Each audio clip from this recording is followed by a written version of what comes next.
Sunday afternoon Sunday non veg சாப்பிடலைன்னா Sunday fulfil ஆன மாதிரியே இருக்க மாட்டுது.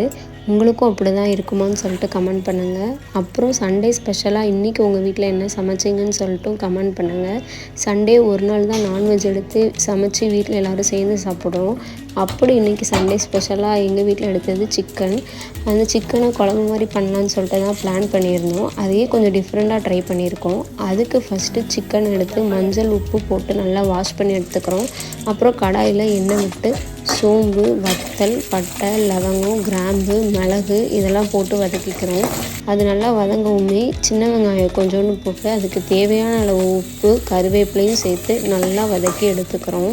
அது வதங்கவும் கொஞ்சம் தக்காளி போட்டு அதையும் சேர்த்து வதக்கி எடுத்துக்கிறோம். நல்லா வதங்கவும் இஞ்சி, பூண்டு, மல்லி இலை போட்டு நல்லா வதக்கி எடுத்துக்கிறோம். நல்லா வதங்கவும் ஆற விட்டு மிக்ஸி ஜாரில் போட்டு அரைச்சி பேஸ்ட்டாக எடுத்துக்கிறோம்.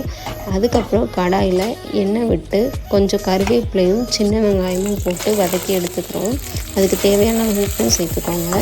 நல்லா வதங்கவுமே அரைச்சி வச்ச பேஸ்ட்டு அதில் போட்டு வதக்கிக்கிறோம். கொஞ்சம் தண்ணி சேர்த்து விட்டுக்கலாம். அதுக்கப்புறம் கழுவி வச்ச சிக்கனை அதில் போட்டு கொஞ்ச நேரம் கொதிக்க விடலாம். அப்புறம் சிக்கன் வெந்துருச்சான்னு சொல்லி பார்த்துட்டு மல்லி இலை தூவி எடுத்துட்டா நல்லா டிஃப்ரெண்ட்டான சிக்கன் குழம்பு ரெடி. டேஸ்ட் பண்ணி பாருங்கள், சூப்பராக இருக்கும்.